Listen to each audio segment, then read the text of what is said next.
Portanto, às 3 em ponto começamos, portanto, faltam uns segundos.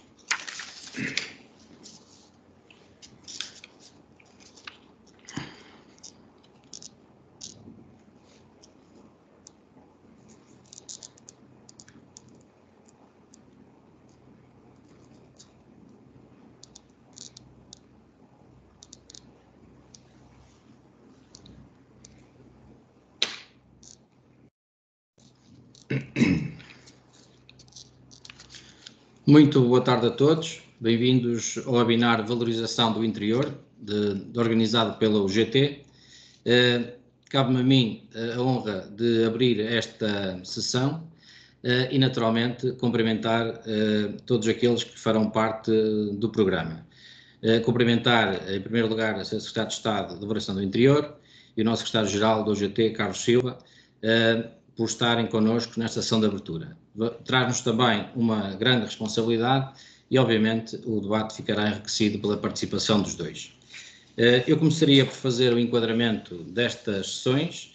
Estas sessões estão introduzidas numa atividade da UGT, Valorização do Interior do Território, que tem como coordenação o Secretário-Geral Adjunto, José Cordeiro. Numa perspectiva do combate à desertificação do interior do país, a UGT tem vindo a apostar no desenvolvimento de ações descentralizadas, como forma de promoção e sensibilização dos desafios que se colocam no interior.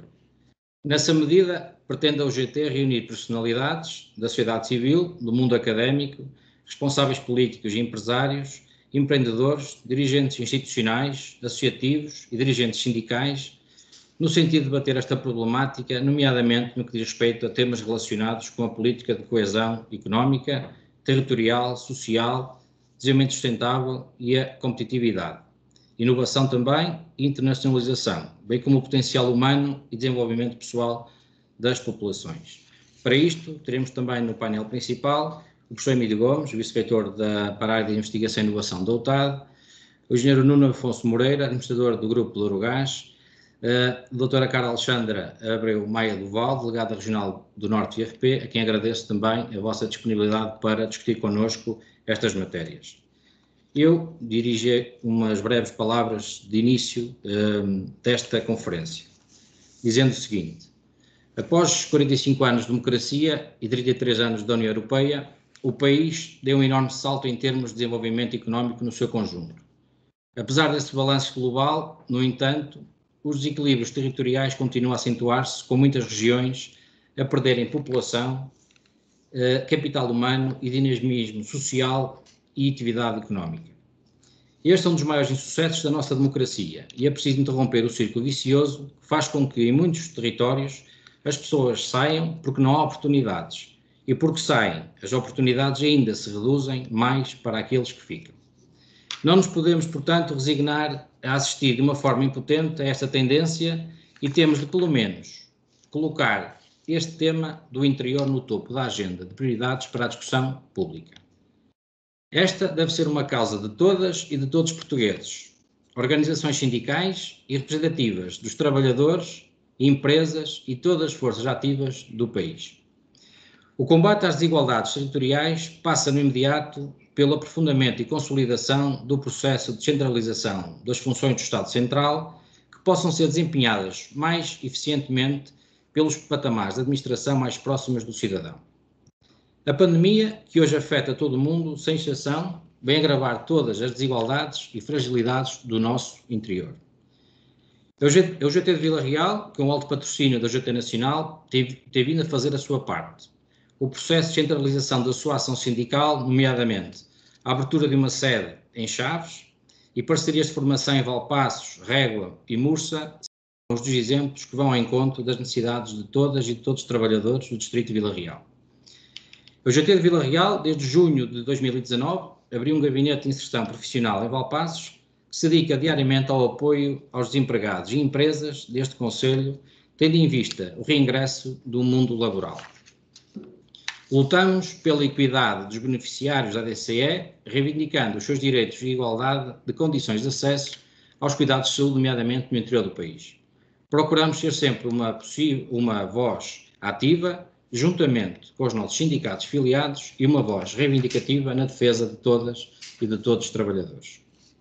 É possível fazer muito mais do que se tem feito para favorecer a implantação de empresas nos territórios de maior interioridade. O Estado tem uma particular responsabilidade no processo de concentração espacial da população por ser o responsável único pela localização dos seus próprios serviços. Neste campo, naturalmente, que não podia deixar de dar uma boa nota pela localização da Secretaria de Estado da Valorização do Interior, em Bragança, sendo a Secretaria de Estado também deste território e configura um sinal relevante para o nosso território. O Estado tem o dever urgente de reverter o processo de concentração de serviços públicos nas maiores áreas metropolitanas. No entanto, não se pode pedir apenas serviços públicos. Temos de criar condições para a iniciativa privada, para os empresários se localizarem e ficarem nestes territórios, pois só haverá pessoas e localização de famílias onde houver emprego. Como têm evoluído as dinâmicas do ensino superior, é uma questão que faremos neste debate. A evolução do mercado de trabalho, como é que tem ocorrido, a criação dos postos de trabalho, a evolução das ofertas de emprego e as suas características, a evolução da taxa de satisfação destas ofertas de emprego e se os recursos humanos disponíveis têm ajustado aos pedidos de emprego por parte das empresas. Temos seguido o caminho certo, possibilitando ações de formação profissional concertadas, aferindo entre todos os parceiros e agentes da região, para colmatar as verdadeiras necessidades das empresas? Há meios financeiros suficientes para as empresas, os jovens e os desempregados que procuram recorrer às medidas ativas de emprego? São algumas questões que também queremos ver respondidas nesta conferência. Estas são algumas questões que hoje vamos debater. Em 1950, o conjunto de distritos do interior representavam cerca de 30% total da população portuguesa. Hoje, esta proporção não vai além de 3,5%. Se nada for feito, arriscamos a ter, a médio prazo, um país em que 90% da população vive um terço do território. As consequências desta assimetria são já conhecidas: envelhecimento acentuado das populações do interior, subutilização das infraestruturas, fraco dinamismo empresarial e limitada contribuição para a riqueza nacional, vulnerabilidade dos florestas, desertificação de vastas zonas rurais. É urgente, portanto, travar esta dinâmica de concentração e esvaziamento. Precisamos de um país com um território menos desequilibrado para garantir a coesão territorial. Esta era a minha primeira nota, nota de abertura, e sem mais delongas, passo a palavra ao Estado-Geral da UGT Nacional, Carlos Silva. Muito obrigado, Nathaniel. Muito boa tarde a todos e todas, mais uma vez. Cumprimento de forma enfática a Sra. Secretária de Estado da Valorização do Interior, professora Isabel Ferreira, que é muito bem-vinda, bem como os nossos distintos convidados, e a Presidente da UGT, a professora Lucida Damaso. E o Nathaniel naturalmente está cumprimentado porque nesta matéria que nós decidimos avançar de forma descentralizada para todo o país, tem impacto aquilo que foi o seu enquadramento. Para quem vive em Bragança, como a Sra. Secretária de Estado, ou em Vila Real, como o Nathaniel Araújo, ou em Figueiró dos Vinhos, como eu, tenho de me deslocar com regularidade para Lisboa para fazer videoconferências, porque as comunicações, enfim, videoconferência na minha região continuam muito difíceis, significa que há uma política de investimento na zona do interior do país, nos territórios de baixa densidade, ou numa das zonas mais pobres de Portugal, que é o Pinhal do Interior Norte, onde precisamente se situa a estrada 236-1, que sofreu aquele desgraçado incêndio em 2017, precisamente onde vive, na aldeia de Campelo, no concelho de Figueiró dos Vinhos, a 9 km de Castanheira de Pera. É preciso perceber que quando se fala de desertificação, ou se faz alguma coisa hoje, ou daqui a 20 ou 30 anos, como diz o Nathaniel, não vive lá mesmo ninguém, a não ser as casas de férias, se entretanto também elas desaparecerem, ou então são assaltadas, como acontece em muitas aldeias do interior, onde isso já hoje é uma realidade. Como dizia o Nathaniel Araújo, Presidente do UGT Vida Real, a intenção aqui é trazer académicos, é não deixar cair a matéria no esquecimento, é também não deixar ao Governo exclusivo de discutir, de implementar medidas, de inventá-las, de criá-las, mas também trazer a sociedade civil organizada, os académicos, os pensadores, os autarcas, para esta discussão, porque é uma discussão da sociedade portuguesa, não é uma discussão deste Governo ou de qualquer outro Governo. Quando perguntamos porque é que foi criada a empresa em Figueiró dos Vinhos para a gestão da floresta, o que é que tem feito, o que é que tem acontecido? Quando o anterior secretário de Estado, antecessor da doutora Isabel Ferreira, o meu conterrâneo de Proença Nova, João Paulo Catarino, decidiu com o ministro Capola Santos implementar a Florestal em Figueiró, tinha naturalmente uma intenção, era a gestão da floresta, era uma empresa do Estado ficar sediada na região centro, de alguma forma também criando ali um novo centro de decisão política. A verdade é que pouco tem sido feito. A Assembleia da República não tem permitido que alguma da discussão que era necessário implementar, resultado dessa discussão, possa ser naturalmente, ou possa ver a luz do dia, nomeadamente as questões do cadastro da floresta, da decisão de plantação das questões autóctones, nomeadamente o arvoredo, mas estamos a falar de matérias que se calhar não se discutem muito nas universidades. Eu preferia naturalmente discutir pessoas, mas não vale a pena discutir pessoas se não houver investimento público ou privado em determinadas áreas de intervenção. Se não houver intervenção na floresta, na energia alternativa como a energia eólica, a energia solar, a pastorícia, a agricultura, como este programa que a Sra. Secretária de Estado trouxe à colação nos últimos dias, por exemplo, o apoio aos jovens e agricultores dentro de uma determinada faixa etária para investirem pela primeira vez na sua zona de intervenção, nomeadamente nos territórios de baixa densidade, um apoio especial às empresas que queiram investir pela primeira vez e que se localizem nas zonas dos territórios de baixa densidade, mas também, não sei que tipo de benefício, mas para as grandes empresas de comunicações continuarem a reforçar com fibra óptica, a não ser que arda, como nos incêndios de 2017, o que já estava implementado naquela região e naquelas estradas, para fomentar a melhoria das comunicações. Estamos a falar das comunicações de videoconferência, as comunicações que permitam a discussão virtual entre as pessoas, porque é uma forma de aproximação da sociedade. Como dizia o Nathaniel, hoje 70% da nossa população está instalada em 30% do território. Os 70% do território restante estão lá 30% da população, sobretudo muito envelhecida, mas há áreas onde nós efetivamente podemos investir e naturalmente que aqui o Governo tem uma palavra a dizer. Se nós olharmos para a zona da Serra da Estrela, porque é que a Covilhã e o Fundão reforçaram claramente a sua população? Porque a Covilhã viu instalada a Faculdade de Medicina na sua universidade. Foi a criação de um novo núcleo de atratividade para muitas centenas de jovens para estudar. O Fundão ganhou com esta visibilidade da Covilhã ao lado, até porque são rivais de há séculos, porque estão na mesma região de intervenção territorial, mas em termos de intervenção académica, o Fundão interveio não na parte académica, mas na parte empresarial. Há um conjunto de empresas sediadas na cidade do Fundão, que eu já visitei, no anterior governo, é verdade, mas também ao nível do IFP, no Centro de Formação do Fundão, que permite que empresas com tecnologia de ponta, nomeadamente ao nível da relojoaria, de tecnologia até da indústria automóvel e até da produção autóctone de determinado tipo de produtos, levou a que também, enfim, o autarca Paulo Fernandes tenha feito um desenvolvimento extraordinário das potencialidades da sua região. O Fundão cresceu. Bragança cresceu porquê? Porque tem efetivamente instalado um Instituto Politécnico de grande qualidade que abriu as portas ao mundo e permite, a nível, por exemplo, da CPLP, cativar muitas dezenas, centenas, milhares de jovens, até ao nível do programa Erasmus, para se instalarem na zona de Bragança. Houve uma altura em que estavam lá 8.000 estudantes, uma parte importante deles, que eu visitei no IPB, eram estrangeiros. Portanto, há aqui a formação profissional. Pode conduzir ao reforço das qualidades e de todas as qualificações para a empregabilidade. Há a aposta de empresas em sediarem na zona do interior. Quando eu ouço muitos empresários da CIP ou da CCP que me vêm transmitir, bem, como é que nós vamos investir na sua região se não há mão de obra especializada, qualificada para vir para as nossas empresas? De onde é que eles vêm? Se foram para o Fundão, não tinham habitação suficiente para se poderem instalar. Eu relembro que no Fundão, desculpem falar neste exemplo, mas é um exemplo interessante, que pode ser replicado para o resto do país, há um nicho de intervenção que a Câmara fomentou já há alguns anos esta parte, ao nível informático, com 500 engenheiros de informática a trabalharem naquela cidade.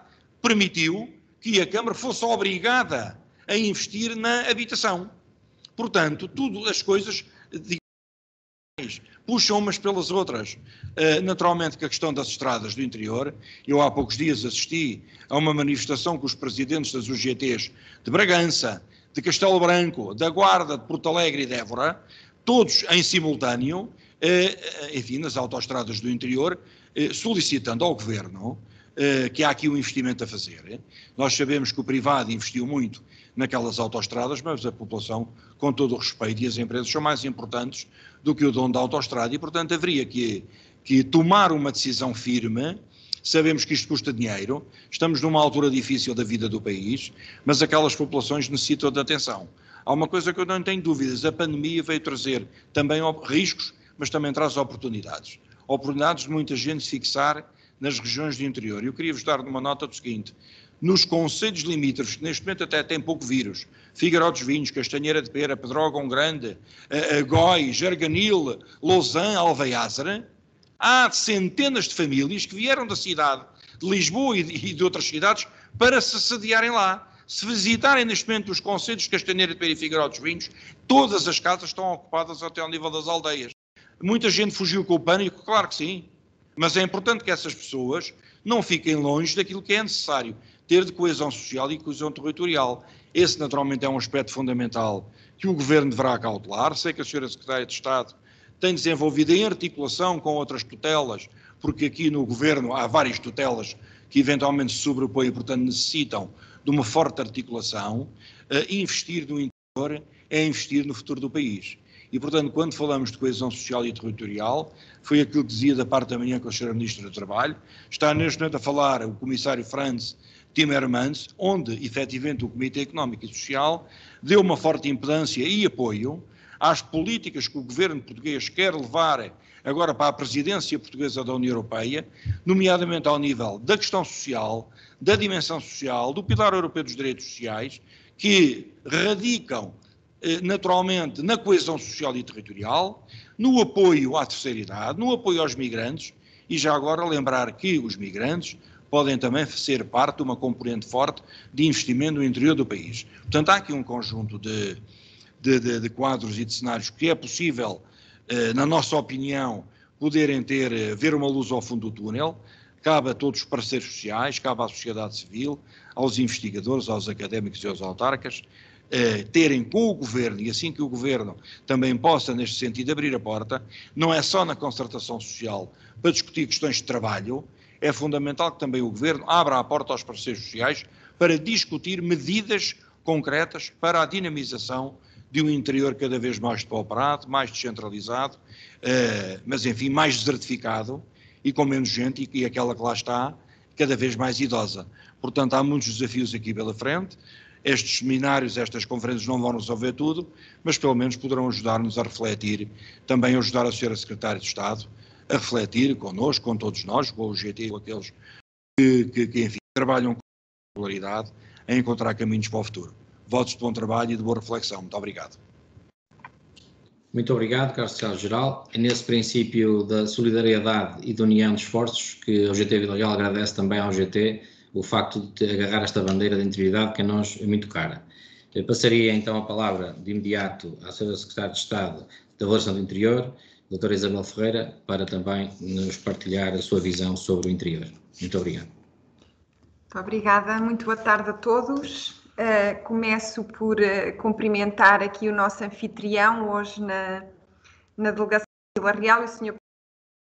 Real, e dar os parabéns também ao GT, e aqui temos o Sr. Secretário-Geral e a Sra. Presidente, que têm incentivado certamente também estas ações descentralizadas, o que é muito bom, e pôr então também na nossa agenda de reflexão estes temas do interior, porque a valorização do interior, como dizia o Sr. Secretário-Geral, faz-se com todos os atores relevantes dos territórios. Depois dizer que também olhando para os painéis e os intervenientes destes dois painéis, também fica bem evidente aquilo que é importante para valorizar os territórios. Temos o Sr. Vice-Reitor da Universidade de Trás-os-Montes e Alto Douro e temos também o Sr. Administrador do Grupo Douro Gás, portanto, é sem dúvida, para além dos serviços públicos que já falaram aqui os oradores que me antecederam, é muito importante a presença das empresas e a presença dos centros de conhecimento, são essenciais para valorizar os territórios. E temos também a senhora delegada regional do Norte do IFP, que também tem sido absolutamente importante, quer em políticas de formação, quer mesmo agora em programas de apoio à mobilidade, que também falarei já em breves instantes.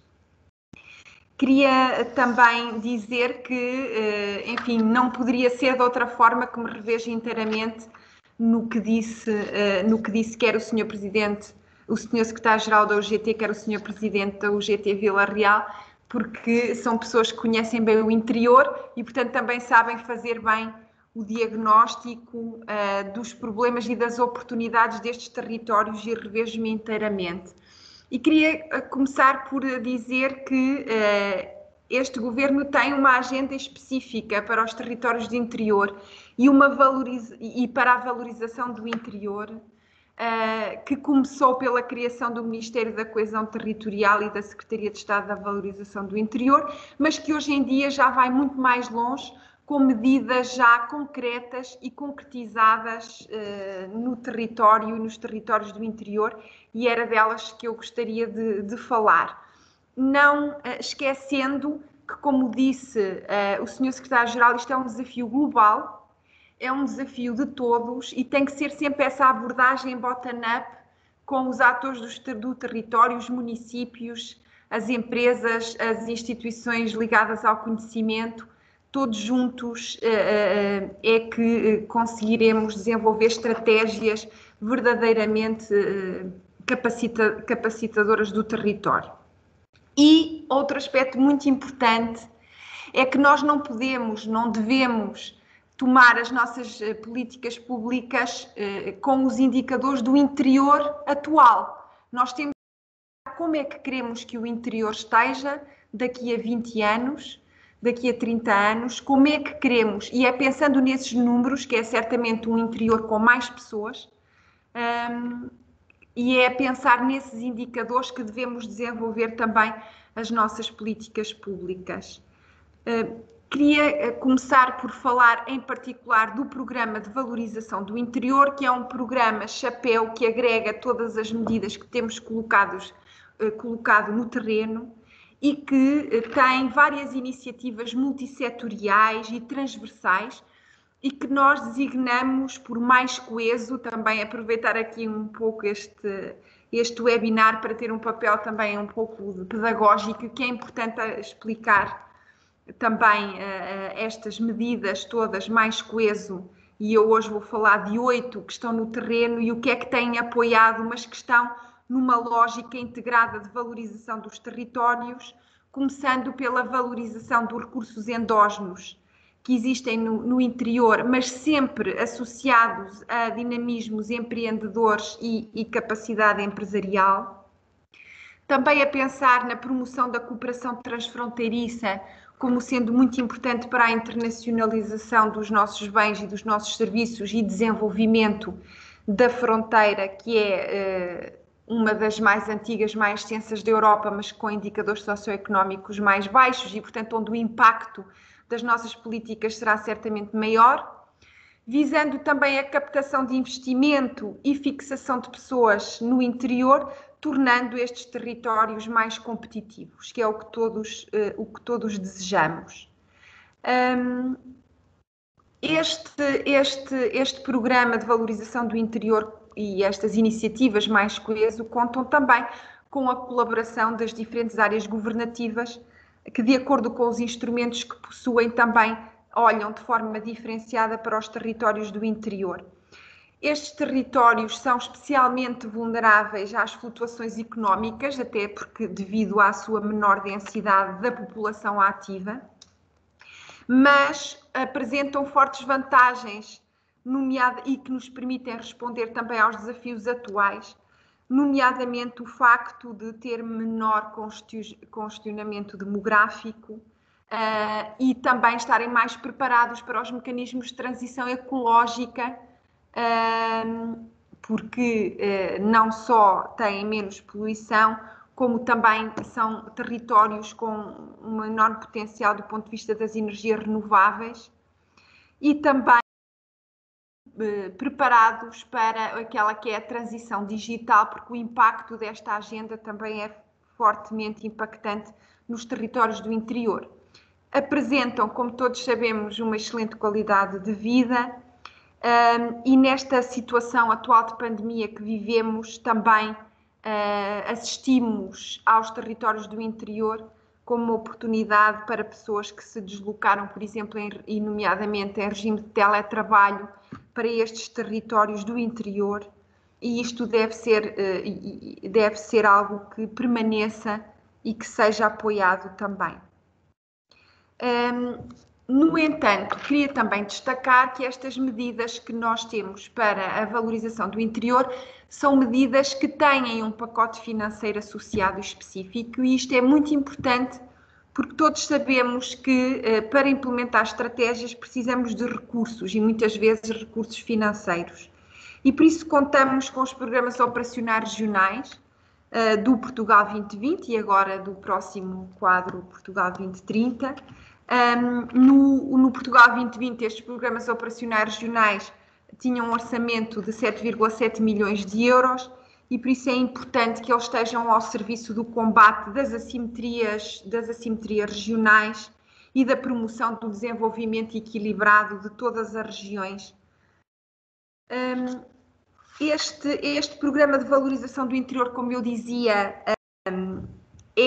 privilegia projetos territorializados, com o trabalho em rede das autarquias, das comunidades intermunicipais, das entidades do sistema científico e tecnológico, das associações empresariais, das empresas, das associações de desenvolvimento local, porque só estes projetos promovem o aumento da competitividade destes territórios e a criação de emprego, e também a sua ancoragem nas cidades médias e, obviamente, nas áreas de influência que estas cidades médias devem ter, nomeadamente no espaço rural.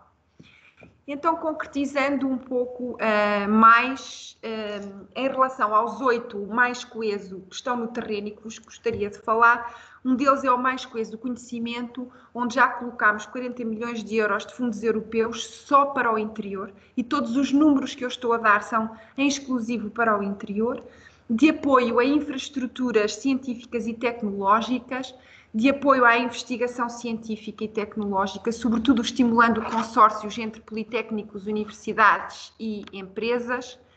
Também apoios específicos para a contratação de recursos humanos altamente qualificados. E temos também apoiado os cursos técnicos superiores profissionais, bem como a mobilidade de estudantes e investigadores para o interior. Este aspecto é particularmente importante, uma vez que programas que atraiam e fixem jovens nos territórios do interior são de enorme relevância. E destaco o programa Mais Superior, onde este ano letivo foram atribuídas mais de 18% de bolsas em relação ao ano letivo anterior, portanto, estudantes em instituições de ensino superior do interior, e também uma procura de mais 20% em relação ao ano letivo anterior dos alunos que frequentam as instituições de ensino superior do interior. Mas, depois de atrair e fixar jovens, é importante, ou melhor, depois de atrair jovens para estes territórios, é importante ter políticas que os fixem. E isso passa, naturalmente, também por outros programas, nomeadamente o Mais Coeso Emprego, que também gostaria de partilhar convosco, onde já colocámos 60 milhões de euros em territórios do interior e que promove precisamente o emprego no interior, quer em pequenas e médias empresas, quer em entidades da economia social, apoiando um salário de 1.900 euros por mês e 40% de investimento adicional associado a estes postos de trabalho. Este programa teve uma procura verdadeiramente avassaladora, tivemos perto de 3.000 candidaturas nos territórios do interior, o que demonstra que, por um lado, as políticas que estamos a desenvolver vão de encontro às expectativas e necessidades do território, mas, por outro lado, que existe também dinamismo e capacidade de resposta dos próprios atores do território. Este programa Mais Coeso Emprego é absolutamente complementar do programa Trabalhar no Interior, que apoia a mobilidade de trabalhadores para o interior, num montante que pode ir até 4.800, mais de 4.800 euros, precisamente para incentivar a mobilidade de trabalhadores para o interior, quer no âmbito do setor privado, em empresas, mas também agora com vários benefícios no que diz respeito à função pública e aos trabalhadores da função pública que se desloquem para territórios do interior. Um outro mais coeso que gostaria de vos falar é o mais coeso competitividade, e este está muito voltado para aquele que é o investimento inovador, porque é muito importante apoiar, e temos-lo feito em exclusivo para os territórios do interior, e estes apoios continuam abertos até ao final deste ano. Apoios à inovação produtiva por parte das empresas, ao empreendedorismo qualificado, à internacionalização.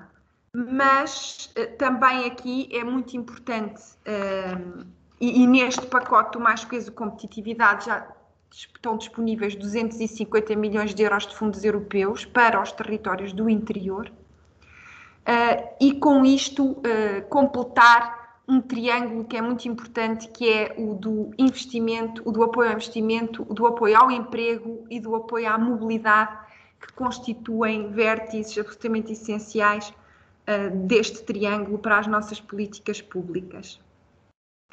Depois, é importante também a questão dos benefícios fiscais, e é algo que os territórios do interior vêm reivindicando há muito tempo, e temos disponível também, e trabalhamos naquele que é o guia fiscal para o interior, onde estão descritos quais são os benefícios para famílias e para empresas destes territórios, com exemplos ilustrativos daquilo que podem efetivamente beneficiar. E continuaremos a trabalhar nesse caminho, porque sabemos que é algo muito importante para os territórios do interior. É também muito importante neste territoriais e multissetoriais que temos apoiado e que continuaremos a apoiar, nomeadamente os projetos PROVER, que são projetos muito baseados na valorização dos recursos endógenos dos territórios do interior. Um outro coeso muito importante para nós é o mais coeso fronteira, e nesta perspectiva também temos disponíveis os fundos do programa POCTEP, do programa Interreg, e que constituem 106 milhões de euros, mais 51 milhões de euros das verbas da cooperação transnacional, que também temos à nossa disposição e que utilizaremos também agora para a concretização da estratégia comum de desenvolvimento transfronteiriço e da valorização da fronteira para partilha de recursos e promoção da cooperação económica em setores prioritários. Nesta perspectiva, e ainda no âmbito desta estratégia comum de desenvolvimento transfronteiriça, que foi assinada entre os dois chefes de governo português e espanhol na Guarda, no passado mês de outubro, também já foi anunciado um pacote significativo no âmbito do Programa de Recuperação e Resiliência para as ligações transfronteiriças. Depois temos outros programas no terreno, nomeadamente o mais coeso Capital Natural, muito associado aos programas de transformação da paisagem dinamizadas pelo Secretário de Estado das Florestas e Ordenamento do Território, mas também no que diz respeito à agricultura e ao Ministério da Agricultura, com apoios específicos para jovens agricultores em territórios do interior, e que foram divulgados também. Agora, duas iniciativas estarão abertas até 20 de janeiro de 2021 no âmbito do PDR.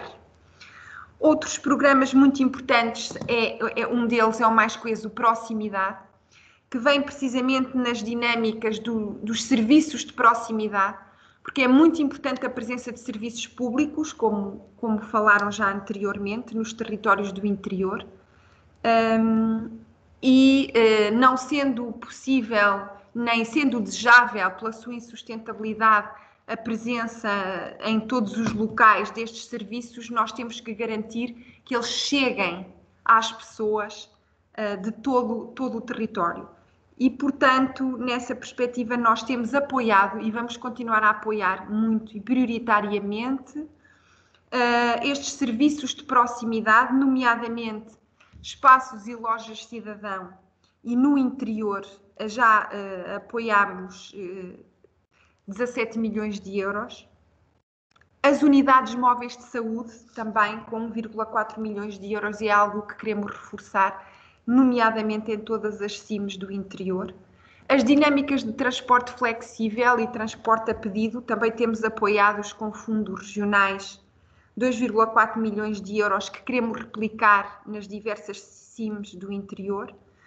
E a conectividade digital, que é absolutamente essencial para tornar qualquer território atrativo. Hoje em dia é absolutamente imprescindível ter coberturas de banda larga, móvel, de voz em todo o território nacional. E por isso mesmo também temos o Mais Coeso Digital, que olha para estes desafios, como olha também para aquele que é, ou aqueles que serão consórcios desejáveis entre empresas da área do digital e outros setores de atividade, uma vez que as ferramentas digitais permitem enormemente melhorar a eficiência de processos e de produtos pela capacidade que têm de gerar um nível de dados grande, mas também permitem, mais uma vez, aproximar os cidadãos e os cidadãos dos serviços. Também neste âmbito e para o cadastro simplificado disponibilizamos 13,5 milhões de euros também de apoio a estas iniciativas que são extraordinariamente importantes nos territórios do interior, bem como para a universalização da escola digital, entre outros aspectos. Não queria ser demasiado exaustivo, mas era muito importante identificar todas estas medidas que estão efetivamente já no terreno e estou certa que num curto, médio prazo veremos o impacto destas medidas que foram abertas, que muitos agora estão em fases de candidaturas e de avaliação de candidaturas, mas quando começarem a ir para o terreno terão certamente impacto nos territórios do interior, contribuindo para aquele que é um desafio global de todos, que é o desafio demográfico, porque sem pessoas também não haverá territórios. Muito obrigada. Muito obrigado, Sr. Deputado. Eu, naturalmente, que agradeço as suas palavras e começo novamente agora para lançar o debate, o painel, com as palavras: sem pessoas não há território. Isso é um facto. Não há território sem capital humano, sem conhecimento, sem inovação, sem programas operacionais próximos das pessoas. E naturalmente que os nossos convidados terão muito a dizer sobre isto. Eu passaria de imediato para a intervenção inicial a palavra ao professor Emílio Gomes, vice-reitor para a área de investigação e inovação da UTAD, uma das pessoas também com grandes responsabilidades na nossa região e que de alguma forma tem uma visão também da nossa região, como ela deverá ser nos próximos 20 anos. Nós aqui estamos a falar, queremos falar de futuro, não queremos falar do passado, queremos falar sim do futuro e das oportunidades para que o nosso território seja cada vez mais coeso, unido e de alguma forma com massa crítica, com pessoas, com medidas urgentes para que o país sinta que o interior é importante. Sr. Professor, dou-lhe a palavra. Sr. Professor, tem de ligar o som, está sem som. Já está agora? Sim, já está. Já está. Muito bem. Muito boa tarde a todos e muito obrigado pelo convite da UGT para participar neste webinar sobre valorização do interior e, se me permitissem, nas pessoas da senhora Secretária de Estado para a Valorização do Interior e do Secretário-Geral da UGT e do, chamemos-lhe, Local Organizer deste webinar, eu cumprimentava todos os presentes e todos aqueles que estão a participar por videoconferência a assistir a esta sessão e a ser presidente também da UGT, obviamente. Este é um tema recorrente e foi-me pedida uma intervenção de 2 minutos inicial, 2, 3 minutos, dizendo que a seguir eu terei um pouco mais de tempo para explicar as minhas ideias. E é isso que eu farei. Nesta intervenção inicial, eu pedi às pessoas que procurassem perceber porque é que este é um tema que ano após ano se debate e em que todos sentimos que ano após ano continua por resolver. Porque é que isto acontece? Porque é que aqui chegamos? E porque é que continuamos a bater isto? Eu tenho escrito e postulado um pouco que há duas coisas. Há umas coisas que eu escrevo há bastantes anos. Em matéria de centralismo, o pior dos governos será sempre o que está. Cada governo acrescenta sempre, em relação ao anterior, algo de mais. Extremamente bem intencionados. A Secretaria de Estado trouxe aqui um conjunto de medidas muito, muito notórias. Quando apuramos o saldo, temos sempre um sentimento de frustração. Portanto, este é um problema que não é conjuntural. Este governo tem a melhor das intenções nesta matéria, o anterior também, o futuro também terá. Mas o que é um facto é que o apuramento do saldo global ao longo dos últimos anos está muito longe de ser positivo nesta matéria. Outra coisa fundamental é que, mais do que o interior, eu falo sempre do território. Eu tenho trabalhado mais sobre o território do norte de Portugal, mas também já desenvolvi muito trabalho em áreas que são sensíveis e se aplicam à totalidade do todo nacional, e dizer-lhes que só um país muito rico é que se permite desperdiçar o território como o nosso país o faz. O país perde recursos, o país perde competitividade, o país é um país pior, o país é um país com menos futuro, o país é um país menos competitivo ao não ter uma política global para todo o território. E isto é um dado que devia fazer os governantes pensar. Se olharem para o governo que iniciou funções no final de 2015 e começou por criar uma unidade especial de missão para a avaliação do interior, que deixou um programa fabuloso de 163 medidas escritas e registadas, portanto, um verdadeiro manual de procedimentos. Apurem o saldo, vejam a questão global do desenvolvimento. O país é um país muito desequilibrado, como diria uma pessoa que eu bastante admiro, que do ponto de vista global inclina muito para o litoral, inclina depois para sul e tem ali uma dobra na zona do estuário do Tejo, para onde tudo se esvai. E isto não é bom para ninguém, sobretudo não é bom para o país, nem é bom para o nosso futuro. Isto tem-se agravado de forma sucessiva, não é um problema de boa vontade e até de esforço de muitos governantes. Eu, tal como o Nathaniel, eu saúdo, por exemplo, esta Secretaria de Estado de Avaliação do Interior, sediada em Bragança. Sabemos até que temos à frente esta Secretaria de Estado uma pessoa com capacidade, com provas dadas e com vontade de dar o seu melhor em prol deste desígnio, que é a valorização do interior, mas claramente nós temos um problema de política de território de uma forma global. E temos um problema grave. Basta olhar para o plano de recuperação e resiliência e perceber que ele vai voltar a desequilibrar mais o país.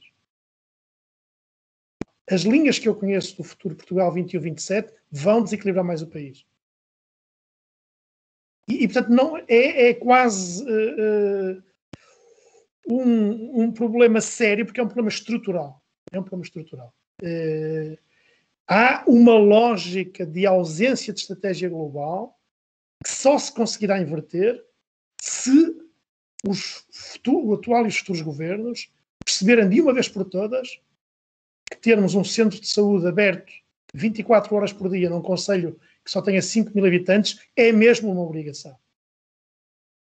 Que termos infraestruturas condignas e a funcionar do ponto de vista da presença do Estado não é um problema de raça nem de per capita. Que nós temos um conjunto de cidades médias e de concelhos bem organizados e com bons serviços e que sejam capazes de captar, como bem o exemplo que o nosso secretário-geral trouxe é fantástico, mas nós temos que olhar para o país como um todo, olhar para o país de uma forma global. Caso contrário, por muito fortes que sejam as iniciativas, por muito fortes e muito bem intencionadas que sejam algumas vontades individuais, dificilmente nós seremos um país globalmente desenvolvido nos próximos anos. E Para os 2, 3 minutos que me pediram, ficam por aqui para já. Muito obrigado. Uma das frases que eu costumo usar, muitas vezes, é a seguinte: mais interior, mais Portugal. Acho que esta discussão, como disse, não deve ser uma discussão exclusiva dos agentes económicos e sociais do interior, mas deve ser uma discussão nacional, porque senão estamos a falar para dentro, nós precisamos neste momento falar para fora. E aproveitando também a experiência do engenheiro Nuno Moreira, que agradeço mais uma vez a sua presença, ouvir a voz das empresas, ainda por ser uma empresa muito significativa para o tecido empresarial de Vila Real, para o distrito e para a região e para os postos de trabalho que cria, que gera a sua riqueza e fixa pessoas, gostaríamos de ver a sua visão nesta entrevista inicial sobre o interior e sobre a implantação de uma empresa desta envergadura também no nosso território. Muito obrigado, Nathaniel. Em primeiro lugar, obrigado agradecer ao GT, ao Sr. Secretário-Geral, ao Sr. Presidente, esta oportunidade também que nos dão de podermos participar num tema tão caro. Cumprimento com especial reverência ao Sr. Secretário de Estado da Valorização do Interior, a professora Isabel Ferreira, que já tinha tido a oportunidade de ouvir numa outra ocasião e que traz sempre uma mensagem muito positiva. É de louvar exatamente alguém que, enfim, que abarcou o interior, que conhece os problemas, e as dificuldades e como os ultrapassar, e portanto desejo-lhe a maior das coragens para continuar com esse seu notório empenho. A nossa mensagem, enfim, a minha mensagem, algo que nós já fizemos aqui no grupo há 25 anos, e portanto estamos há 25 anos a tentar criar valor no interior, porque valorização do interior para nós é criar valor no interior. Há fatores, obviamente, distintivos do interior, uns que trazem menor competitividade, outros que trazem maior competitividade. O que ao longo dos últimos 25 anos temos procurado é tentar desvalorizar os menos competitivos e valorizar os mais competitivos. E, de certa forma, é possível. Evidentemente que gozamos aqui de um privilégio de estar numa cidade média e, portanto, algo que provavelmente, e do que se tem ouvido, não possa provavelmente ainda ser dito de outras cidades mais pequenas e vilas. Nós estamos localizados em Vila Real, e sobretudo as nossas operações são em Vila Real, apesar de termos escritórios no Porto e em Lisboa.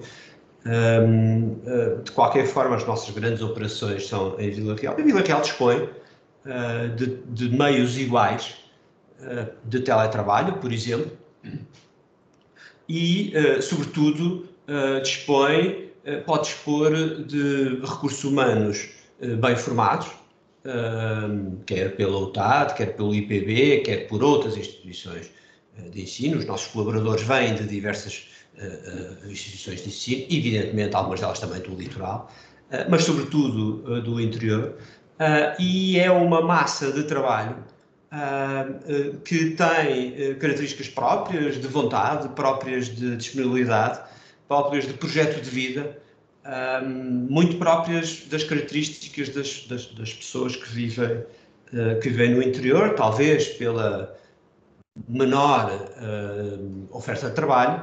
As pessoas agarram o trabalho e o emprego para a vida e veem como o sucesso do projeto da empresa como o sucesso do seu projeto. Talvez usufruir disto é que tem feito com que enfim, os projetos que temos abarcado, e nos últimos 10 anos abarcámos um projeto, enfim, de comercialização de energia elétrica e gás para todo o país, onde conseguimos ser a terceira empresa portuguesa neste setor de atividade, que é um dos setores de atividade económica maior no país, mas as características foram estas que eu disse, exatamente, usufruir sobretudo e pensar que temos algumas características de maior competitividade. Os custos de contexto são inferiores. Se comparar um escritório de serviços, os custos em Lisboa comparativamente com os custos seja em Vila Real, em Bragança, em Mirandela, enfim, no conjunto de outros territórios, são bastante menores e, portanto, isso pode-se também reverter na oferta que se faz para o país todo.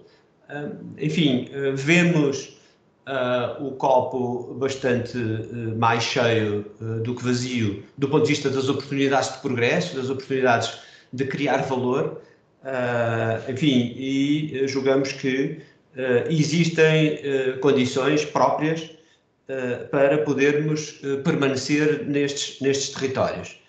Obviamente, e depois poderemos falar um pouco sobre isso, que podemos ir mais longe, é possível ter mais apoio, é possível crescer mais, é possível fixar mais emprego, é possível dar melhor qualidade de vida aos nossos colaboradores. Enfim, estamos disponíveis e prontos para tudo isso, porque afinal são eles que fazem todo o trabalho. Muito bem, muito obrigado. Uma das palavras de ordem na UGT também é conciliação família e trabalho. E julgo que a intervenção que o Sr. Nuno faz, espero que muitos empresários o estejam a ouvir e percebam que temos as condições reunidas para terem empresas de sucesso, como é o Grupo Tourogás, que também desde já saúde pela vossa entrega também a esta região e por tanto tempo não ter desistido daquilo que é o interior, que muitos já o fizeram. Seguidamente, teremos a palavra da doutora Carla Val, delegada regional Norte IFP, dizer desde já que o IFP é uma instituição parceira da UGT, de também saúde, esta sinergia que também temos estabelecido ao longo do território, que tem dado bons frutos no que diz respeito à proteção dos nossos trabalhadores e nos desempregados, para que rapidamente o deixem de ser. Muito boa tarde, doutora Carla, passaria desde já a palavra para si. Sim, olá, boa tarde. Permito-me então agradecer ao GT o convite para estar presente neste webinar sobre a valorização do interior, cumprimentar o Sr. Secretário-Geral da UGT, a Sra. Presidente da UGT, o Sr. Presidente da UGT de Vila Real e muito obrigada também pela oportunidade, cumprimentar especialmente a Sra. Secretária de Estado da Valorização do Interior, que tem feito um excelente trabalho no contributo para as políticas públicas, também nas políticas públicas de emprego e formação para a valorização dos territórios do interior. E, portanto, nestes poucos minutos de início de conversa, é importante percebermos que, do lado das políticas públicas de emprego e formação e do lado também da atuação do Instituto de Emprego e Formação Profissional, a região, e estamos a falar na região norte, ela de facto apresenta-se a várias velocidades e quando confrontamos as características não só dos desempregados, mas também das ofertas de emprego e das empresas do interior, elas são naturalmente diferentes porque os territórios são diferentes, diversificados, apresentam características muito diferenciadas e exigem da parte dos serviços públicos respostas também diferenciadas. Embora as políticas públicas de emprego e formação profissional sejam de âmbito nacional, é importante percebermos que com o programa de valorização do interior, pela primeira vez no âmbito de políticas públicas de âmbito nacional, estão inscritas majorações e diferenciações de tratamento nas candidaturas a medidas ativas de emprego nas zonas do interior. E isso é muito importante, é de facto de louvar esta diferenciação positiva, porque de facto ela é necessária. Apostar no interior e na valorização do interior começa inicialmente por apostar também e apoiar as empresas, o investimento, a criação de emprego, a valorização do emprego, a valorização de competências e a diferenciação também de saberes e de competências, porque elas são efetivamente diferentes e os serviços públicos têm que ajustar a sua atuação a estas diferentes velocidades do território. E é importante também a presença dos serviços públicos nos territórios do interior. Dos 28 serviços de emprego e de formação da região norte, nós temos 3 serviços de formação profissional localizados no interior. São serviços com dimensão territorial bastante maior do que os do litoral, como é o caso do Porto ou Vila Nova de Gaia, porque a dimensão dos concelhos e dos territórios é maior, a dispersão é maior, as dificuldades de transporte são acrescidas, as dificuldades de acesso às políticas públicas de emprego e formação são também diferenciadas e isto exige um esforço acrescido e uma dinâmica diferente dos serviços que trabalham estas temáticas do emprego e da formação no interior daqueles que trabalham nas zonas mais urbanas. E não é por acaso que é nos territórios do interior onde temos mais presença de gabinetes de inserção profissional.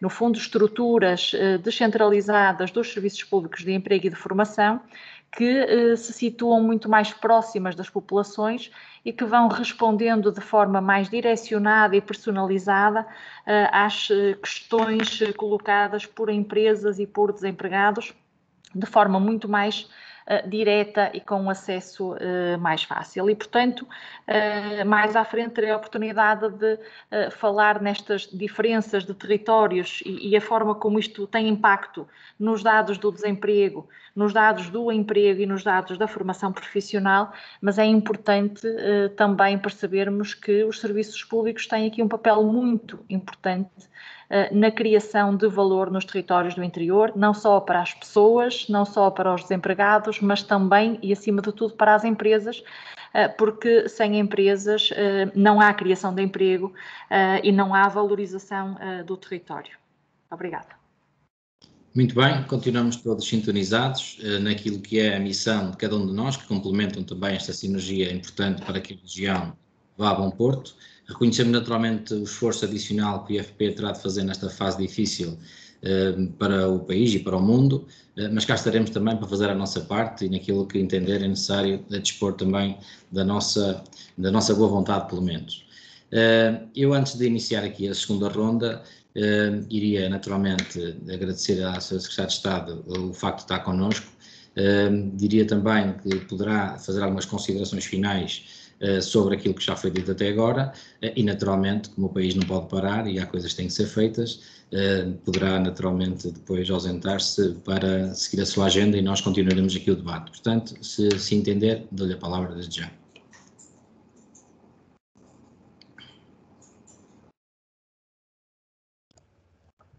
Muito obrigada. Eu tenho todo o gosto em ficar, porque eu gosto sempre de ouvir, porque aquilo que eu dizia no início é aquilo que eu penso mesmo, a valorização do interior faz-se com os contributos de todos, por isso eu gosto sempre de ouvir também esses contributos. E mais uma vez realçar que tudo aquilo que está a ser feito, não só pela nossa área governativa, através dos programas operacionais regionais, como por todas outras áreas governativas, como é o caso também do Ministério do Trabalho, a Solidariedade e Segurança Social, através da medida Emprego Interior Mais, ou do Ministério da Agricultura, quando abre também apoios específicos para os territórios de baixa densidade e todo o empenho de tantos outros ministérios, é um sinal claríssimo da prioridade dos territórios do interior para este governo, implementando uma estratégia que, como eu dizia também há pouco, preconiza aquilo que nós queremos para o nosso interior a longo prazo, e é assim que nós temos que projetar as nossas medidas, porque infelizmente, se formos ver os indicadores de hoje, enfim, quem não tiver uma visão verdadeiramente integrada e articulada do território e da importância do desenvolvimento equilibrado das regiões, pode achar que é muito mais importante investir noutras regiões com maior densidade populacional, que têm naturalmente também muitos outros desafios e problemas para enfrentar, até mesmo pela pressão demográfica que se sente em alguns centros urbanos. De qualquer forma, esse não deve ser de todo o racional. Portanto, o racional é mesmo pensarmos que só podemos ter um país um país competitivo, verdadeiramente competitivo, se for coeso, e isso implica que todas as regiões se desenvolvam de forma equilibrada e, portanto, por isso mesmo são necessárias políticas diferenciadas para os territórios do interior e dirigidas aos territórios do interior. E todos nós também, enfim, temos tido ao longo dos últimos anos um discurso muito pessimista e fatalista em relação ao interior e esquecemos também de dar estes exemplos todos de grande mudança que houve, nomeadamente no domínio das políticas públicas.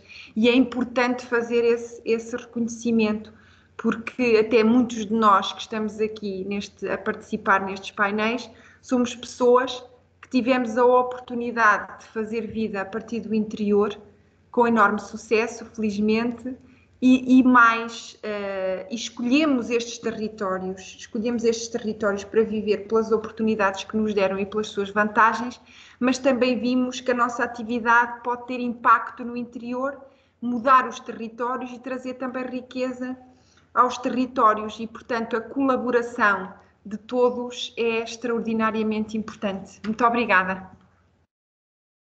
Muito obrigado. Eu, então, antes de iniciar a segunda ronda, vou fazer aqui alguns desafios que depois as segundas rondas podem utilizar os desafios que já foram deixados e aqueles que eu agora vou focar. Portanto, eu destacaria 3 temas. Primeiro tema, o guia fiscal para o interior. Este guia pretende sintetizar todos os benefícios fiscais atualmente em vigor, destinados a famílias e empresas que se fixem nos territórios do interior do país. Com tantos programas, o fosso de prosperidade entre o litoral e interior não tem diminuído. As desigualdades a que assistimos há anos não foram atenuadas. Muito poucas famílias se deslocaram para o interior. Muito poucas empresas se deslocam para o interior. O que é que estará a falhar? Esta é a primeira questão para a reflexão de todos. Segunda questão, Covid-19. Covid-19 mostrou à evidência o contributo das tecnologias digitais, da biometria, da telemedicina, do teletrabalho, do ensino à distância, do comércio online, dos serviços públicos online, das plataformas colaborativas. A pandemia de Covid-19 põe em causa o modo de estar, de ser, de viver do interior, onde as tecnologias não chegam aos mais isolados e aos mais idosos. A pandemia, por um lado, de Covid-19 mostrou também que será preciso muito rapidamente redesenhar o formato de mercado de trabalho em direção a formas muito diversificadas, onde irão emergir muitas plataformas locais, circuitos de comercialização, as redes digitais para a economia solidária e os cursos de formação online, etc. E o interior estará preparado para isto? É a segunda reflexão. Terceira reflexão, que é a questão que grande parte dos portugueses e agora os agentes do interior estão preocupados, tem a ver com esta questão. Como é que os fundos estruturais deveriam servir de instrumento de reequilíbrio do desenvolvimento do interior? Portanto, estes são 3 aspectos que eu chamo a debate para que possam falar sobre eles na vossa segunda intervenção. Ou então, algum assunto que já tenha sido amplamente levantado durante a nossa discussão até agora. Portanto, eu passaria a palavra ao professor Emílio Gomes para fazer então a sua segunda intervenção. Eu penso que já liguei o som, correto? Sim, estamos a ouvir. Muito bem. Só aqui agora, então, colocar-vos 3 tópicos de reflexão e que têm a ver com uma questão central, que começa por uma pergunta. O Estado resolve os problemas ou cria políticas públicas que induzem e promovem uma solução dessas questões e a sua ultrapassagem? O Estado, do meu ponto de vista, não é a solução em si mesmo dos problemas, mas é claramente a entidade, é claramente a forma pela qual e a partir da qual nós podemos ter um conjunto de políticas públicas orientadoras. Se nós pegarmos no exemplo do Covid-19, não pela conjuntura em si, mas se olharmos de um ponto de vista mais global para as questões ligadas à produção de novos fármacos, de uma forma geral, não só vacinas, e se analisarmos o conjunto das políticas dos últimos 25 anos, vejam os números que eles impressionam, há 25, 30 anos atrás, em cada 10 novos fármacos, 8 eram de patentes com origem europeia e 2 nos Estados Unidos. 25 anos depois, são cerca de 8, 9 com patentes americanas e 1, 2 com patentes europeias. Isto deve-se a quê? Deve-se, sobretudo, a um gigantesco esforço de políticas públicas orientadoras para o reforço desta estratégia. Em primeiro lugar, dizer que eu sou daqueles que acredito que o Estado é um fator de indução, o Estado pode reequilibrar, e como bem disse a Sra. Secretária de Estado, muito bem, de uma forma global, o Estado pode ser um fator de reequilíbrio através de políticas públicas do conjunto que é o território, e no caso de Portugal nem somos um território tão grande quanto isso. Depois, de certa forma, eu misturava aqui as questões da política fiscal com as questões de investimento, sendo que cada vez mais a capacidade de investimento por parte do Estado português está ligada à origem de fundos europeus, sejam normalmente fundos estruturais, como é hábito, seja agora fundos especiais destinados a rapidamente superarmos esta crise pandémica. Porquê? Porque eu creio que nós já não temos PIDAC. Durante muitos anos, nós tínhamos uma rúbrica no Orçamento de Estado português que era o PIDAC, que era o Plano de Investimentos da Administração Central. Esta rúbrica praticamente desapareceu e, portanto, nós temos hoje muito linkada ao Estado português, a sua capacidade de investimento está muito linkada à questão de fundos estruturais. E a política fiscal, do meu ponto de vista, é uma política de investimento. E aí é que, com a experiência que eu fui adquirindo, eu penso que tem que haver alguma ruptura no modelo.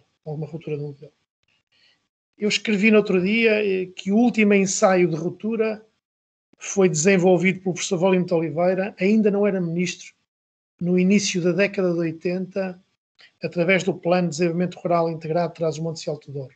Setorial para uma parte do território, mas foi talvez a última grande aposta de mudança estruturada para um território, desconto algo de mais local e mais específico da questão dos anos 50, 60, dos colonatos, que tem uma visão diferente, que não é agora aqui muito importante. Portanto, do meu ponto de vista, nos 2 grandes envelopes que o país vai deter nos próximos 8, 10 anos, nestes 2 grandes envelopes, associados também a uma política fiscal muito agressiva, nós teríamos que ver um modelo de ruptura que eu não sei se os próximos governos estão dispostos a enfrentar. E este modelo de ruptura significaria mesmo a alocação de envelopes muito, muito significativos ao desenvolvimento, sobretudo, das 3 regiões e dos espaços onde se concentram parte mais importante da população em áreas de interior, Alentejo, centro e norte. Sendo que depois temos também alguns aspectos que vale a pena ter cuidado, que são aquelas zonas de interface, tipo Tâmega e Sousa, que no norte é a CIM mais pobre de toda a região norte.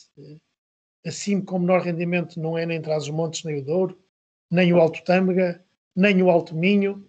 É a CIM do Tâmega e Sousa, que é uma região crítica, porque tem ali uma mistura quase explosiva de território.